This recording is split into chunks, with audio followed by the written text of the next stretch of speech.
Madalas po pagka tayo ay parang naapi o kawawa, we like to take revenge.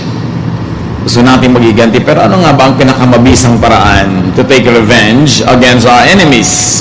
At yan ang ating susuriin, lalo na sa sandaling ito. Salamat Panginoon dahil binibigyan niyo kami ng pagkakataon na umawit sa inyo, magdala ng aming mga handog, papuri, pasalamat, at humingi ng pagtuturo mula sa inyo. At yan po ang nais aming hingin ngayon. Turuan niyo po kami. Nang ituturo niyo sa amin ay magpapaluwag sa aming loob, magpapaunlad sa aming buhay, at lalong magpapalapit sa amin sa inyo. Be our speaker, Father. Teach us how to take the best revenge against our enemies. Lead us, teach us, and we pray, Father, that those who might still be on the way may be blessed by you and protected from the elements. Lead us. Let your peace reign in our hearts, heal our emotional diseases, and strengthen our bodies as we ponder your teachings. Thank you, Father. In the name of your Son, Jesus, we pray with thanksgiving. Amen. The best revenge against your enemies. What enemies do to you could be very distressing. Enemies harm you. Minsan yung mga enemies na walang ginagawa kundi talagang magplano kung paano sisirain ang kanilang perceived or real enemies. Enemies harm you. Enemies stand in your way. Kung pwede nilang bagalan ang progreso mo, kung pwede nilang pigilin yon, kung pwede nilang harangan na yung mga promotion, at kung pwede lang nilang pigilin ang blessing patungo sa iyo mula sa langit, gagawin nila yon. Enemies uglify your world. You don't want enemies. Meanwhile, what do friends do to you? Obviously, friends protect you. Kabaligtaran ang enemy. Friends help you and they beautify your world. Sabi nga ng iba, friends multiply our joy and divide our sorrow. So the best revenge against your enemy is to turn him into a friend. Akala nung iba, tagumpay na sila pagka yung kanilang mga kalaban ay nasaktan din nila. Yung gumagawa ng masama, mas nagawa nila ng mas masama. At yung mga nagpapahirap sa kanila, mas napahirapan nila. No. Kasi yung mga enemies natin na ginagawa natin ng masama, lalong lumalakas ang loob na gawan tayo ng additional mischief. Kung nagigilty man sila pag gumagawa sila sa atin ng mali, pagka gumawa na rin tayo ng maraming mali laban sa kanila, nawawala na yung guilt nila. At anong napapalit, puot, galit. Kung sino man ang ginagalit ninyo, you actually empower to harm you. Whoever you cause to be angry at you, actually, you are making them, giving them good reasons to really be bad to you. So, the best revenge is to turn an enemy into a friend. How do you do that? How to turn enemies into friends? So the obvious teaching is don't take revenge yourself. Remember that God is God of justice. Walang nakakalampas sa pansin ng Panginoon. Romans 12:19, dear friends, don't try to get even. Let God take revenge. In the scripture, the Lord says, I am the one to take revenge and pay them back. Kahit alam natin kung paano gaganti, may ideya tayo kung paano, don't do it. Kasi pag ginawa na natin yon, yung Diyos na dapat sana kakampi natin kung inaapi tayo, ginagawa ng masama, magiging kalaban natin. Dahil ayaw niya na naghihiganti tayo, at sabi niya, ipaubaya niyo sa akin yan. Ako ang magaling dyan. Why? Because God is God of justice. Siya ang nakakalam kung anong dapat na parusa sa nagkakamali. At kung hanggang kailan dapat parusahan at hanggang kailan dapat ay tigilan na. Kung minsan tayo nadadala na ating damdamin at sumusobra, lumalabis, kaya tuloy mamaya tayo na yung guilty. Nangyayari ba sa inyong buhay yan? Meron kayo nakaaway, talagang siya yung mali. Pero dahil sa treatment nyo sa kanya, dahil sa masama niyong sinabi, dahil sa inyong galit, mamaya kayo na yung nagsusorry. Kasi mali na rin kayo. At kung mali man siyang nauna, mali naman yung ginawa mo, mali ka na rin. At ikaw yung mas huling mali. Matagal na siyang mali, ikaw yung mas bago. Primacy or recency? in taking and in doing something wrong. So, do not take revenge. Give to your enemy what he wants, as long as you could. When it will not endanger your life or the life of those who are dependent on you, give them what they want. Most of the time, what enemies want, we don't really need. Matthew 5:41 to 42, if a soldier forces you to carry his pack 1 mile, carry it 2 miles. When people ask you for something, give it to them. When they want to borrow money, lend it to them. The Lord Jesus Christ speaking. Of course, you have to contextualize this. You are not expected by Jesus to obey this to the point of dying, to a point of depriving yourself of other lovers. This is a general rule of thumb. Lang sinasabi lang ng Panginoon para nyo ma-minimize o matanggal ang conflict sa buhay, maging mapagparaya na lang kayo. Kaya nyo ibigay, ibigay nyo na. Pero alam nga naman, ang hinihingi ng asawa nyo, ibigay nyo. Diba? Alam nga naman, gusto rapin yung anak mo, ibibigay mo. Hindi ganong uri ng pagbibigay. Kasi iba, exaggerated mag-apply nito, nagdurusa na sila, nahihirapan na sila, sinusunod nila, akala nila, yun ang kalooban ng Diyos. Kailangan mong gamitin ng utak ang pag-apply niyan. Hindi ka naman ipapahamak ni Lord dahil lang gusto niya na peaceful kayo ng kaaway mo. Ang point lang niya, kung kaya mo, katulad nyon, yung mga soldiers, meron sila kasing right to demand from citizens, especially of their conquered countries, to carry their pack for them for 1 mile. Duty mo yan pag may mga soldier na naglalakad, nagmamantsa, pag pinagbuhat ka niya ng mga daladalahan, siyempre ang dami niyang dala, mga tent, mga gamit.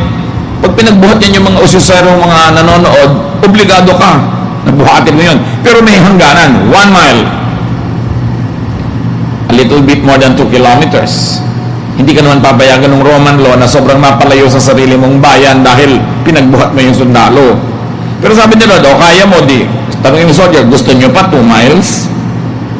O di, mapapahiya pa siya sa sarili niya. Hindi naman ibig sabihin na ipapaapi ka na. Kuminsan kasi sa pag-a-apply natin ng scripture, nawawala sa atin yung common sense. Nagiging masyadong legalistic. Nagiging masyadong word by word ang pagsunod natin na generally when you take it, wala na siyang sense. Pinapaandar natin yung common sense and godly sense. But what the Lord is really saying here, kung kaya mong pagbigyan, pagbigyan mo na lang para matapos ang gulo. Para matapos ang usapan. Minsan pagod na pagod ka na, minemaintain mo yung gusto niyang kunin, eh binigay mo na, di napahinga ka na. Lalo't di mo naman ikamamatay. How else do you turn enemies into friends? Do good to your enemy. Volunteer to do good. Surprise your enemy. Proverbs 25:21 to 22.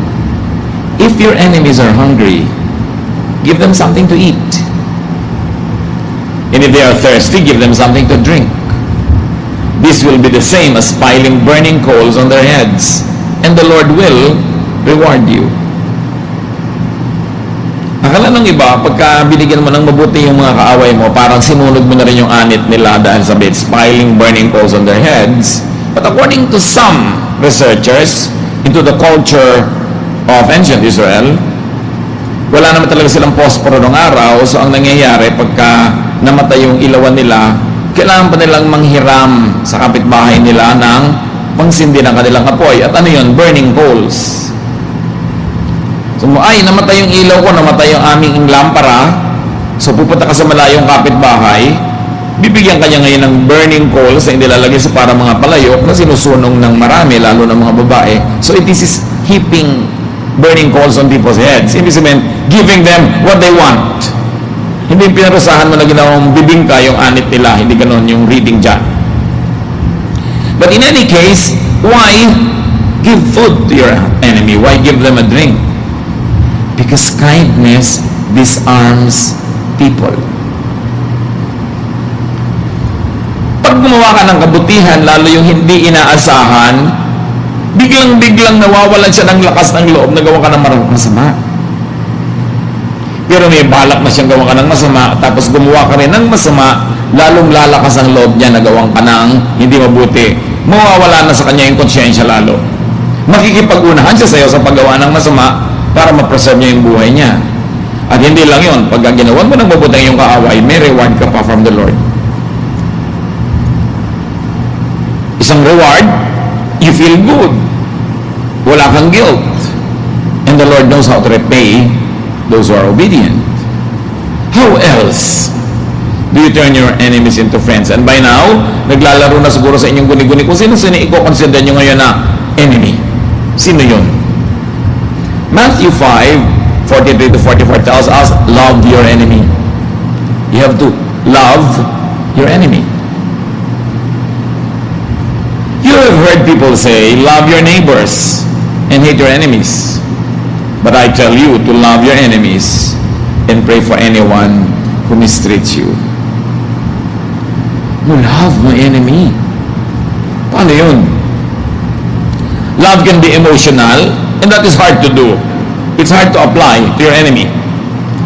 There's also another meaning of love, is to just stop doing bad to somebody or to be committed to his well-being even without the emotional involvement. That is doable, more doable. But even if, and especially if you're able to love your enemy emotionally, who benefits? You benefit, because people who love feel good. People who hate feel bad. At kadalasan nga, sinasabi natin yung hatred para yung asido, meron kang object, pero saan nakatago yung asido? Sa puso mo. Sinong unang nasusunog ng acid na yon? Ikaw. Hatred is like acid. It burns its container more than the one for whom it is being stored. And where do you store anger? In your heart, in your spirit, in your emotion. So you suffer first, even before you're able to make your enemy suffer. Kaya sabi ni Lord, alam nyo, love na lang. What if my enemy doesn't love back? Ano? Kailangan man na mahalin ka rin niya. Pero kung ikaw lang yung nagmamahal o ikaw lang yung committed to the well-being of another person, you feel good. And you feel good about yourself. Therefore, you win whether or not you are loved back. Eh kung minahal ka pa, di lalo na. So, kailangan nakikita natin yon. Ang laking advantage when you love people, because love takes away the wind from your enemy's sails. Kung yung layag niya napapaandar ng hangin ng galit niya at galit mo, pero pag inalis mo yung hangin ng galit mo, wala na halos matitirang hangin para yung layag niya umandar laban sa iyo. You really disarm a person by not hating, especially by loving. And the verse tells us, pray for your enemy. Prayer changes things. Prayer moves the hand of God. Prayer moves people. Kung minsan yung enemy hindi mo kausap, so mo alam mo, hindi ko kausap yung biyanan ko hindi ko kausap yung anak ko, hindi ko kausap yung asawa mo, magkalayo kami. Yes, magkalayo ang katawan nyo. Yes, hindi nag-uusap ang mga bibig nyo at tenga at mga utak nyo. Pero ang spirito mo, pwedeng kausapin yung spirito niya. And the spirit transcends the body. The spirit transcends time and space. So kahit nasaan yung kalaban mo ngayon, pwedeng makipag-usap ang spirito mo sa kanya. At yung spirito mo, kung nakikipagkasundo, nakikipagmabutihan sa spirito niya, may mararamdaman siya na hindi niya maipaliwanag na bakit, one, maaaring nababawasan o nawawala yung galit niya sa iyo, o number two, nasisimulan kanyang maunawaan at baka magustuhan ka pa niya bilang isang nilalang. So, yung hindi kayang sabihin ng bibig, physical, yung hindi kayang iparating ng utak, paratingin nyo through the spirit. Maraming nagbabago sa spiritual world at susunod lang ang physical world pag nagbago na yun. Kaya sabi sa Bible, our battle is not against flesh and blood, but it's against principalities, it's against spirits in the air, in the heavenly realms. So, imbes dito kayo sa lupa, nakikipagbakbakan, nakakapagod, ang hirap, makipagbakbakan sa higher realm, sa spiritual realm, yung spirit mo, makipag-usap sa spirit niya, makipagkasundo. Subukan nyo yan. Sabi nga sa Romans 8, you don't know how to pray, but your spirit The Holy Spirit helps you how to pray. In fact, the Spirit of God in you prays to God. Because you don't know what God's will is, but the Spirit of God knows. And the Spirit of God in you knows what the Spirit of God in heaven would like to give you. So when the Spirit of God in you prays in your behalf, it is better. Yun yung tinatawag na praying in the Spirit. Pinapaandar lang kasi natin, lagi yung utak natin, tayo nagpe-pray. Siyempre, when we pray with our mind, we only get very limited range. Una, limited yung alam natin. We should pray according to God's will. But does your mind know God's will? Does your mind always know God's will? But your spirit knows the Spirit. Because your spirit comes from the Spirit of God.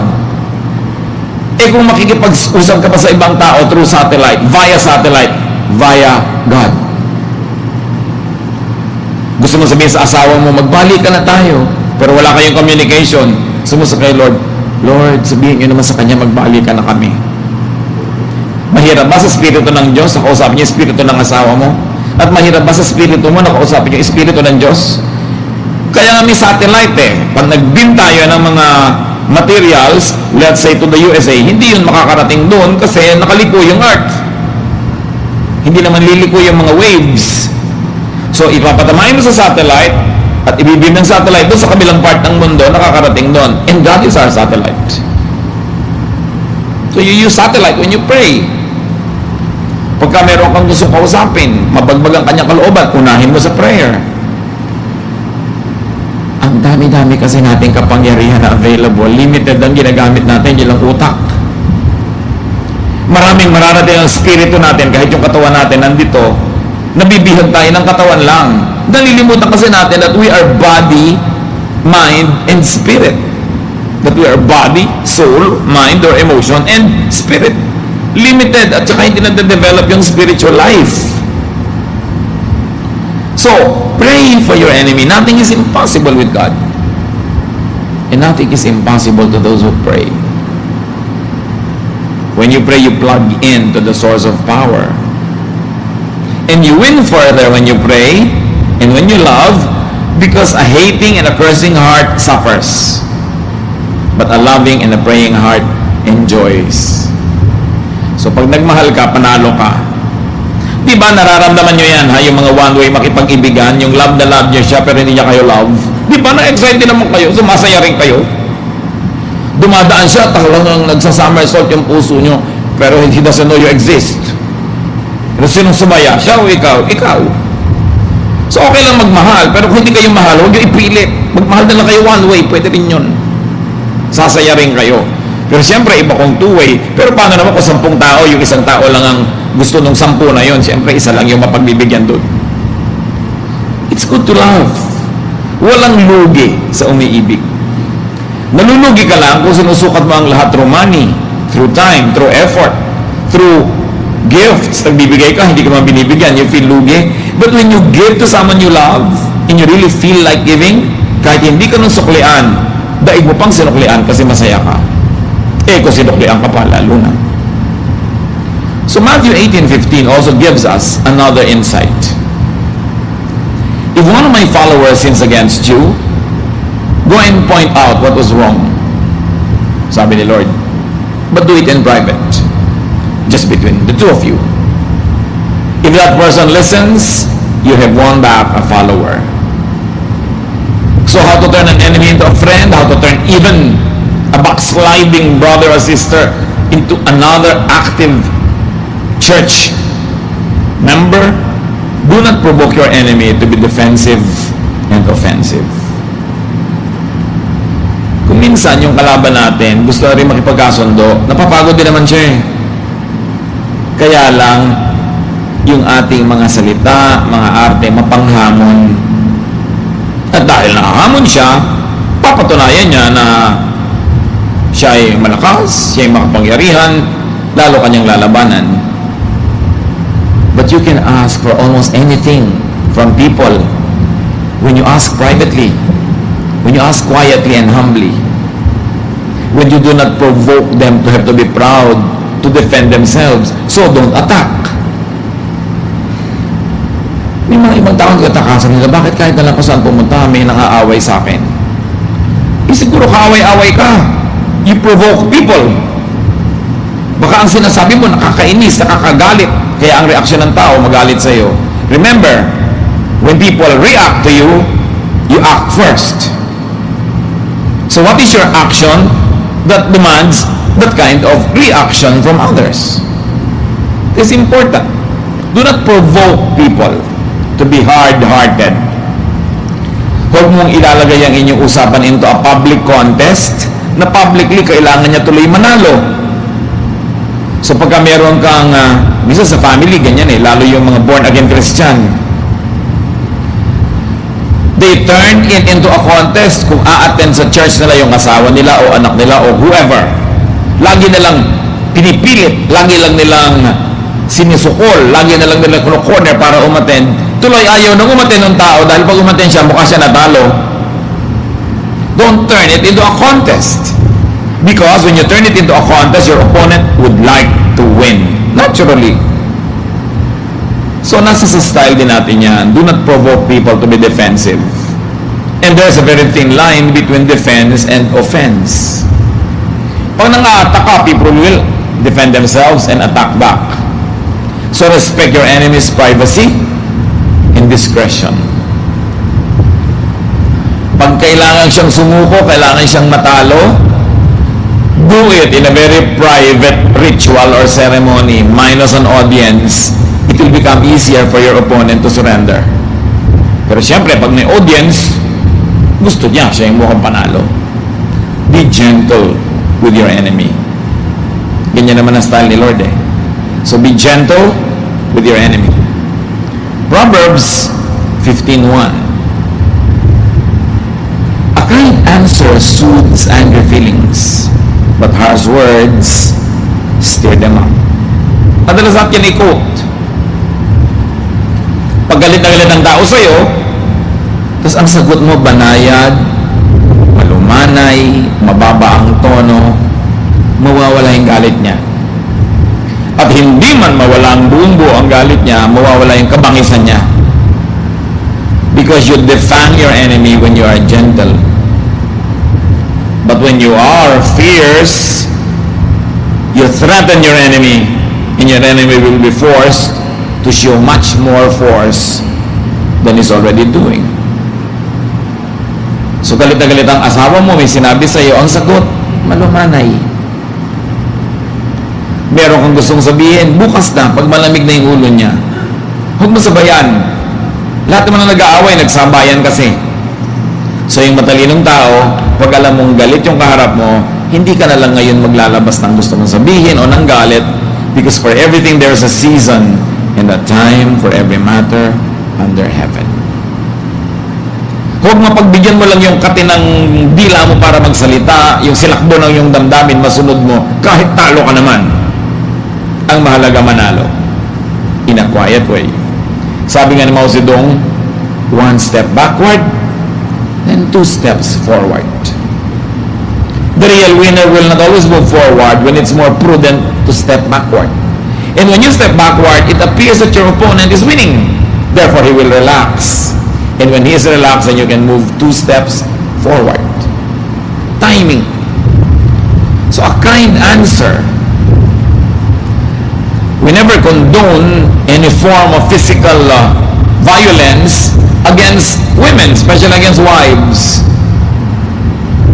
Pero marami talaga sa mga nagrereklamong babae na sila'y sinasakatan ng asawa nila kasi kung sumagot sila, pabalang.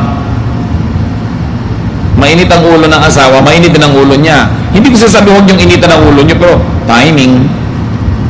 Kasi mas malaki yung braso niya. Kailangan gamit yung utak. Di ba? Ang laki-laki niya, lalabanan ninyo. Bakit ka babangga sa pader? Kung pwede mo naman palambutin yung pader na yun ng tenderness, kindness, gentleness, or simply let time pass. Alam niyo ba kung gaano karaming adrenaline ang kailangan ng tao para magalit?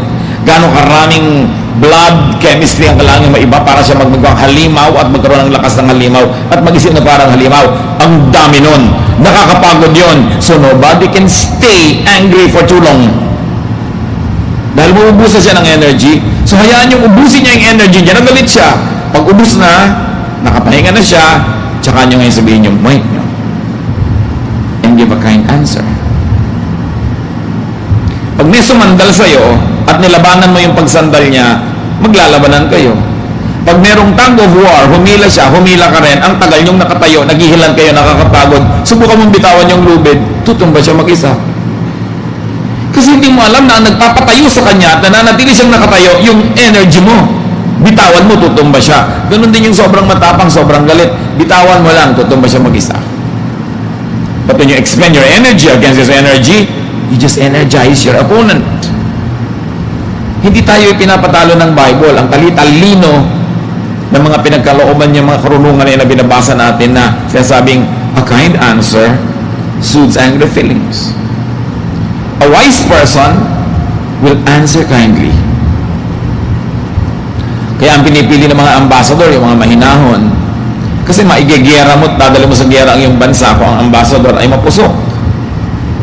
Kahinahunan, at the end of the day, wins. Yung sumasabog, nanggagalit, talo yun. How else do you turn your enemies into friends? Defer to your enemy. Magbigay daan. Alam niyo si Herod at si Pilate, king of Israel, and yung isa governor of Israel from Rome, may samaan sila ng loob, may hidwaan, magkagalit sila actually. Pero paano nagkasundo? Dahil kay Jesus. Hindi dahil pinagkasundo ng Panginoon, kundi nung dinala si Jesus kay Herod, ipinadala niya kay Pilate. Ipinadala ni Pilate din kay Herod. Parang, ikaw nang bahala, ano bang gusto mong gawin dyan? Yung isa naman, ipinadala rin niya. So, namassage yung ego nila pareho na, pinapahalagahan pala niya ako, pinadala niya sa akin dito itong nakasakdal. In other words, sige, anong tingin mo? Ikaw ang bahala. I surrender this person to you.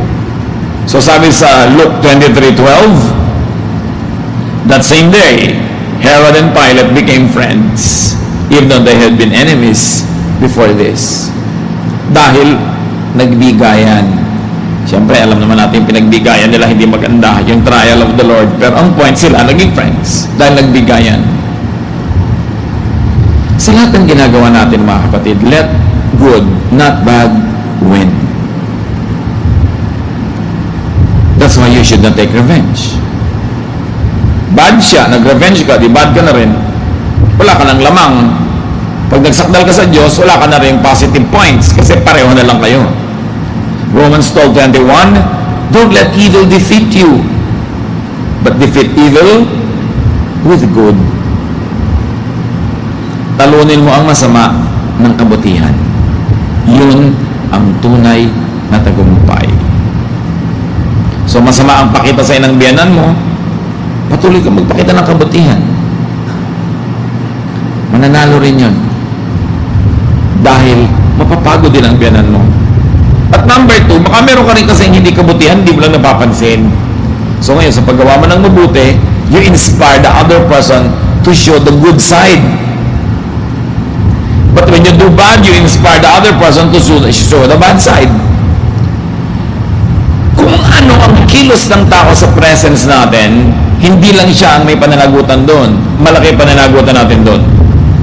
Kasi madalas yung ginagawa nila, reaction lang sa atin. Matthew 5:25-26. Before you are dragged into court, make friends with the person who has accused you of doing wrong. If you don't, you will be handed over to the judge and then to the officer who will put you in jail. I promise you that you will not get out until you have paid the last cent you owe. So anong tinuturo ng Panginoon dito, ng Panginoong Jesus? Makipag-areglo. Huwag ka lang magmatigas. Lalo na lang mamali ka, makipag-areglo ka na, magpakumbaba. Habang hindi ka pa pinapatawan ng parusa, makipag-areglo ka na sa nagdedemanda sa iyo. So what is the prescription of the Lord? Make friends. It's good to make friends. Proverbs 17:17, a friend loves at all times. You know, an enemy hates at all times. You don't want hatred, you want love. So make friends, especially with enemies. Make friends on time. Alam niyo kung kailan mo dapat tayo maging mabait, mabuti sa isang tao bago tayo magkaroon ng hidwaan. Kasi pag may hidwaan na at doon ka naging mabuti, isipin niya, you are just trying to make up. Mabuti na una yung kabutihan. Kesa nakagawa ka ng mali, tsaka kapag gagawa ng mabuti, minsan nire-reject na eh. So whenever you could, do good. Whenever you have a chance, you have an opportunity, do good to people. You will never know when they could become candidates to become enemies. Then meron ka naghuhugutin ng goodwill na noon mo pag ginawa. Make friends on time. Proverbs 17:8. A bribe works miracles like a magic charm that brings good luck. This is just a statement. Hindi minasama yung bribe. Sabi niya, a bribe is like a charm to the giver. Ang sinasabi lang dito yung karunungan ng matatanda, be a gift giver. Siyempre, iba yung mapagregalo. Lumalapit ang loob sa'yo ng sino man. Merong mga sinasabi, bakit po kaya hindi ako ma-accept nung mga parents ng nililigawan ko? Sasagot ko lang, nagre-regalo ka ba? May dala-dala ka bang buko pie pag dumadalaw ka? Siyempre, pag una mo niligawan yung mga magulang, dapat ganun. Hindi kasi alam na maraming kabataan ngayon yan, ang una mo nililigawan, magulang. Kasi pag ayaw sa'yo ng magulang, the magulang will give you hell. So, kailangan marunong ka manuyo, be a gift giver. Whenever you can, be a gift giver. Maliit man, malaking bagay, iba na yung may tanim. Do not bribe people to make them do bad and destructive things. But yes, bribe people to make them do good and constructive things. Anong masama doon? Kung gusto mo mapabilis yung ipinapagawa mo o nagdala ka ng buko pie, di binilisan, ayaw mo namang napabilis yung trabaho mo. Pero ang masama yung may huwes, may hukom, guilty ka, magbabribe ka para maging not guilty ang verdict niya. Masama yun. Kasi yung justice, binabaluktot mo na. Pinapagawa mo na yung tao ng masama. Pero i-inspire mo lang siya para gumawa ng mabuti, bumilis ang trabaho, gumanda yung trabaho. Bribe! Huwag kayong kuripo. Kung gusto nyong mabilis ang kilos ng makinarya. May bribing na masama, merong hindi. So mga kapatid, pinag-usapan na natin what to do with your enemies. Lalo naman that you should do it with your loved ones, with your friends. Don't take revenge. Asawa mo yan, anak mo yan, kapatid mo yan, magulang mo yan, biyanan mo yan. Don't take revenge. Sa enemy nga, don't take revenge. Yan pa, na permanent fixture ng buhay mo. Do good. Love. Do not provoke them to show their bad side. Yung ang enemy, hindi mo pinoprovoke. Yung loved one mo pa. Defer to them. Kung ang enemy, tinuturo ng Bible, pagbigyan, magbigay daan. Lalo naman, sa mahal mo sa buhay, lalo sa nagmamahal sa iyo.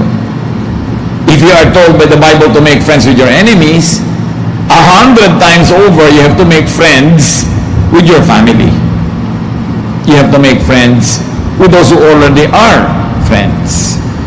Pag sinunod lang natin yung mga simpleng turo ng Bible, mga kapatid, masyadong mamiminimize ang mga problema natin, mamamaximize yung enjoyment of life.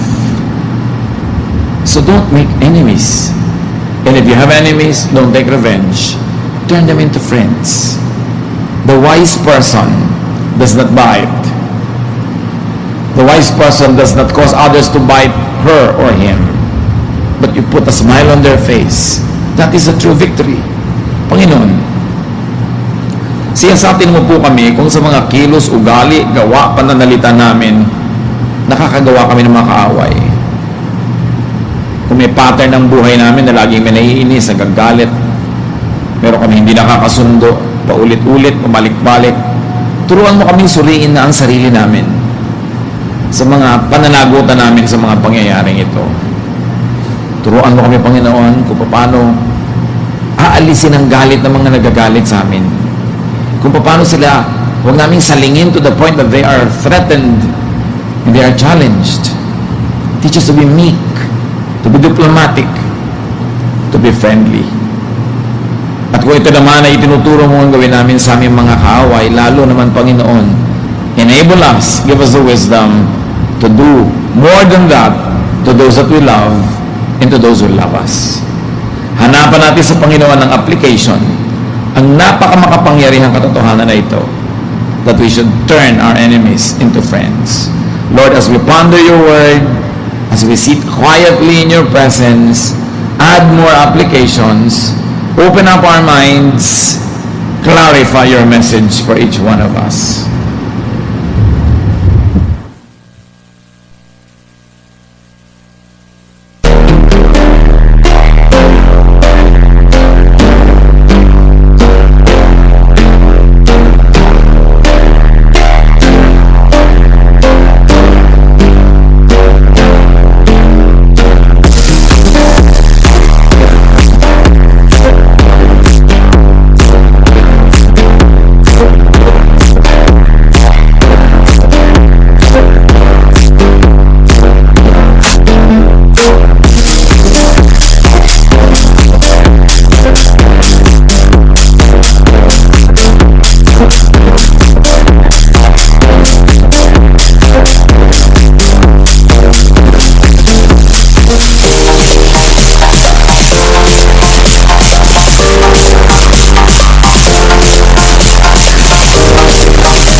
believe, but it is true when I say that you are the more important person in my life. Your love has conquered my heart and left me asking for more. I love you for who you are.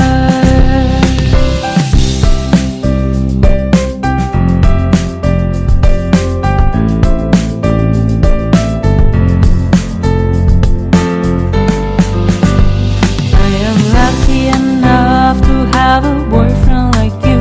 I'm not a perfect girl, but still I've got you, and that's a bonus for me. I never want to lose you. I never want to lose you.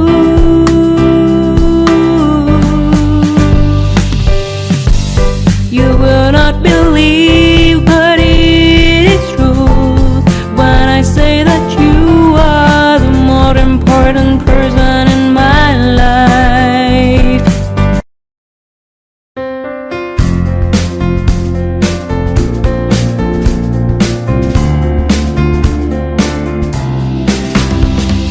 Every little thing related to you make me smile. I know you are doing hard work to make things possible.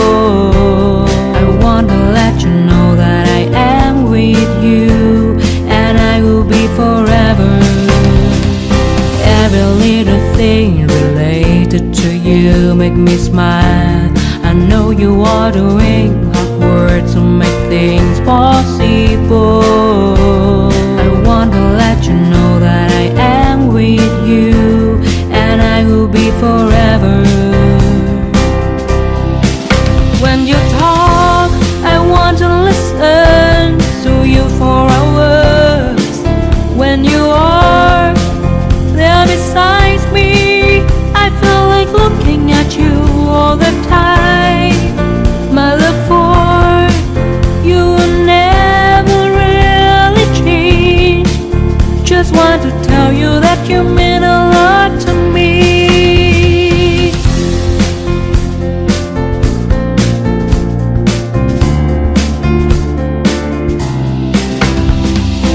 Every little thing related to you make me smile. I know you are doing hard work to make things possible. I want to let you know that I am with you, and I will be forever. Every little thing related